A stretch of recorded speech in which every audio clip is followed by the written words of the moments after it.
আসসালামু আলাইকুম। এখন দেখবেন সংবাদ শিরোনাম। আগামীকালের জনসভায় অংশ নিতে চট্টগ্রাম পৌঁছেছেন তারেক রহমান। ঢাকায় ফেসবুক ইউটিউবের অফিস আনার প্রত্যাশা। ভোট চেয়ে উত্তরাঞ্চলের জেলায় জেলায় জামায়াতে আমিরের সমাবেশ পথসভা। বললেন, বেকার ভাতা কিংবা কার্ড নয়, তরুণদের কর্মক্ষম করাই লক্ষ্য। মাঠে ব্যতিব্যস্ত সময় কাটছে এনসিপি সহ অন্য দল ও স্বতন্ত্র প্রার্থীদের। মিথ্যা আশ্বাসে বিভ্রান্ত না হওয়ার আহ্বান নাহিদ ইসলামের। টি-20 বিশ্বকাপ থেকে বাংলাদেশকে বাদ দিয়ে স্কটল্যান্ডকে নেয়ার ঘোষণা দিল আইসিসি। টাইগারদের সাথে অবিচার করা হয়েছে দাবি করে পিসিবি চেয়ারম্যানের বয়কটের ইঙ্গিত। এতক্ষণ দেখছিলেন সংবাদ শিরোনাম, এখন দেখবেন বিস্তারিত। 20 বছর পর চট্টগ্রামে গেলেন বিএনপি চেয়ারম্যান তারেক রহমান। শনিবার সন্ধ্যা 7:30টার দিকে তিনি ঢাকা থেকে বিমানে করে চট্টগ্রামের শাহ আমানত বিমানবন্দরে পৌঁছান। এরপর লাল সবুজ রঙের বুলেট প্রুফ বাসে করে বিমানবন্দর থেকে যান নগরের স্টেডিয়াম এলাকার হোটেল রেডিসন ব্লু বে ভিউতে। এর আগে বিমানবন্দরে উপস্থিত দর্শনার্থী ও নেতাকর্মীরা তাকে স্বাগত জানান। সবাইকে হাত নেড়ে শুভেচ্ছা জানিয়ে দলীয় নেতাদের সঙ্গে শুভেচ্ছা বিনিময় করেন তারেক রহমান। আগামীকাল বেলা 11:30টার দিকে নগরের পলো গ্রাউন্ড মাঠে আয়োজিত নির্বাচনী সমাবেশে প্রধান অতিথি হিসেবে তার বক্তব্য দেওয়ার কথা রয়েছে।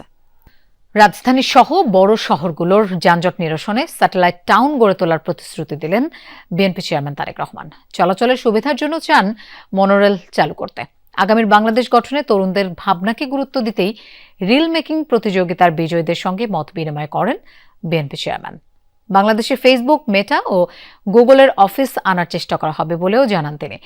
গণতন্ত্রের চর্চা ইউনিয়ন পরিষদ থেকে সংসদ পর্যন্ত ছড়িয়ে দেওয়ার আহ্বান জানান তারেক রহমান। আমার ভাবনায় বাংলাদেশ শীর্ষক জাতীয় রিল মেকিং প্রতিযোগিতায় সেরাদের সঙ্গে meet and greet with Tarique রহমানের আয়োজন।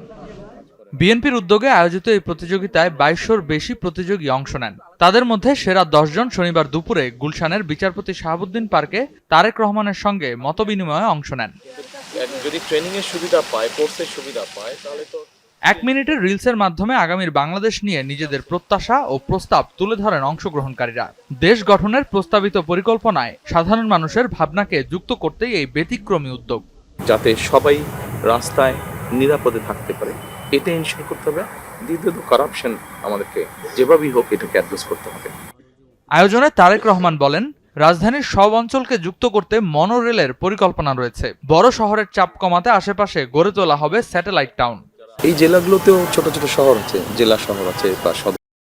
প্রতিবেশী রাষ্ট্র আধিপত্যবাদ কায়েমের চেষ্টা করলে বরদাস্ত করা হবে না বলে হুঁশিয়ারি দিয়েছেন জামায়াতে ইসলামের আমির ডাক্তার শফিকুর রহমান। তিনি বলেন, কারো রক্তচক্ষুকে ভয় পায় না জামায়াত। তিনি আরো বলেন, ভাতা নয়, যুব সমাজকে কর্মক্ষম করে বেকারত্বের অভিশাপ থেকে মুক্ত করা হবে।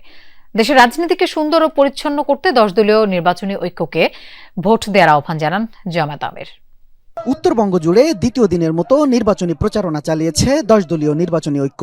গাইবান্ধার পলাশবাড়ির পাইলট উচ্চ বিদ্যালয় মাঠের জনসভা থেকে প্রচারণা শুরু করেন জামাত আমির ডাক্তার শফিকুর রহমান। নীল আকাশ, মাঝে মাঝে আকাশে শকুনের ছায়া দেখা যায়। ওই শকুনের ছায়া যেন বাংলাদেশের মাটিতে পড়তে না পারে। প্রচারণার শুরুতেই জামাত আমির বলেন, আধিপত্যবাদ আবারও চেপে বসার চেষ্টা করছে, এজন্য সবাইকে সজাগ থাকার আহ্বান জানান তিনি। কোনো আধিপত্যবাদের ছায়া বাংলাদেশে আমরা দেখতে চাই না। অবশ্যই বিশ্বের সকল সভ্য দেশের সাথে আমরা বন্ধুত্বের সম্পর্ক চাই। আমরা প্রতিবেশী দেশ। প্রচারণার তৃতীয় দিনে আনুষ্ঠানিক উদ্বোধন হলো জাতীয় নাগরিক পার্টির নির্বাচনী থিম সং। শাপলাকলির পক্ষে ভোট চেয়ে তৈরি হয়েছে গানটি। পাশাপাশি হ্যাঁ ভোটের পক্ষেও আরেকটি গান সূচনা করেছে দলটি। এদিকে ঢাকার বিভিন্ন আসনে প্রচার চালাচ্ছেন এনসিপি সহ 10 দলীয় জোটের প্রার্থীরা। মানুষ যেন নির্বিঘ্নে ভোট দিতে পারে সেই প্রত্যাশা করেছেন ঢাকা 11 আসনের প্রার্থী নাহিদ ইসলাম। ভোটের মিছিলে আমার প্রতীক শাপলাকলি, এমন বক্তব্যে নির্বাচনী থিম সং উদ্বোধন করেছে জাতীয় নাগরিক পার্টি। শনিবার সন্ধ্যায় জাতীয় জাদুঘরের সামনে প্রচারণা শুরুর তৃতীয় দিনে এসে দলটি তার নির্বাচনী থিম সং উন্মুক্ত করল। পাশাপাশি হ্যাঁ ভোটের পক্ষেও আরেকটি গানের প্রচারণা শুরু করে দলটি। মাদুর পেতে থিম সং শিরোনামে দলের প্রচারণা উদ্বোধন করেন দলটির নির্বাচনী পরিচালনা কমিটির প্রধান আসিফ মাহমুদ সজীব ভুইয়া। আমরা খুব ফ্যান্সি ভাবে 5 স্টার হোটেল ভাড়া করে সেলিব্রিটিদেরকে এনে করতে পারিনি। আমরা মনে করছি এখানে সমাজের বিভিন্ন শ্রেণী পেশার মানুষজন যারা আছেন আমাদের হরিজন তফসিলি সম্প্রদায়ের মানুষজন আছেন এবং আমরা তাদের রিপ্রেজেন্ট করে আমরা তাদেরকে সাথে নিয়ে আমাদের থিম সংটা লঞ্চ করতে চেয়েছি। এর আগে সকালে রাজধানীর ভাটারা এলাকায় গণসংযোগ করেন ঢাকা 11 আসনের 10 দলীয় জোটের প্রার্থী নাহিদ ইসলাম। এ সময় তিনি একটি দলের বিরুদ্ধে আচরণবিধি লঙ্ঘনের অভিযোগ করেন।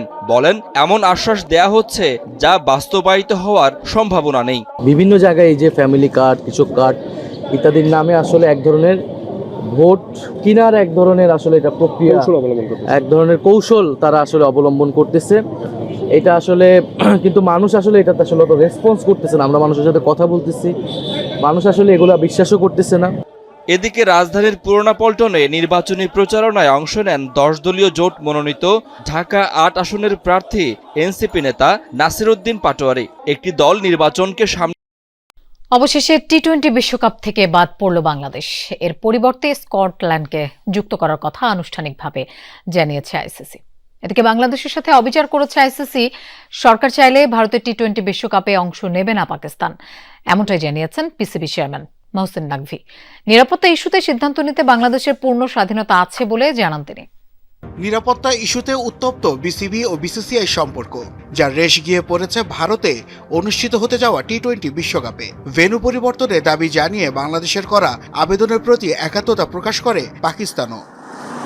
আইসিসির বোর্ড সভায় ভোটাভুটিতে হেরে যাওয়ার পর সিদ্ধান্ত জানানোর ডেডলাইন ছিল গেল বৃহস্পতিবার। ভারতে দল না পাঠানোর অনড় অবস্থানের ঘোষণার পর অবশ্য গেল 48 ঘন্টায় আনুষ্ঠানিকভাবে কিছুই জানায়নি আইসিসি। অবশেষে শনিবার সন্ধ্যায় আইসিসি মেইলের মাধ্যমে জানায় এবারের বিশ্বকাপে থাকছে না বাংলাদেশ, সি গ্রুপে যুক্ত করা হয়েছে স্কটল্যান্ডকে।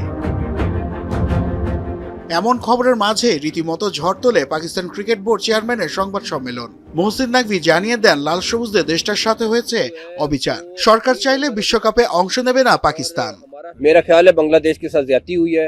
বাংলাদেশের সাথে অবিচার করা হয়েছে। আইসিসির সভায় আমি বলেছি, আপনারা ডবল স্ট্যান্ডার্ড করতে পারেন না। টি-20 বিশ্বকাপে অংশগ্রহণের বিষয়ে সরকার চাইলে অংশ নেবে না পাকিস্তান। আমরা প্রধানমন্ত্রীর ফিরে আসার অপেক্ষায় আছি। উনি আসলেই তারপর আমরা সিদ্ধান্ত নেব। আমাদের সরকার যদি বলে যে আমরা ভারতে যাব না, তাহলে আমরা যাব না। কোনো একক দেশকে আমাদের উপর নির্দেশ চাপিয়ে দেওয়ার অনুমতি দেয়া হবে না। পিসিবি আইসিসির নয়, পাকিস্তান সরকারের সিদ্ধান্ত মানতে বাধ্য। प्राइम मिनिस्टर साहब इस टाइम पाकिस्तान में नहीं है। जब वो वापस आएंगे तो उसके ऊपर बाद ही हम आपको फाइनल डिसीजन देंगे। বাংলাদেশের পক্ষে নিজেদের অবস্থান একই আছে বলে দাবি করেন মহসিন নাকভি। এ কারণেই আমরা এই অবস্থান নিয়েছি যে বাংলাদেশের সঙ্গে অন্যায় করা হচ্ছে এবং যে কোনো পরিস্থিতিতেই তাদের বিশ্বকাপ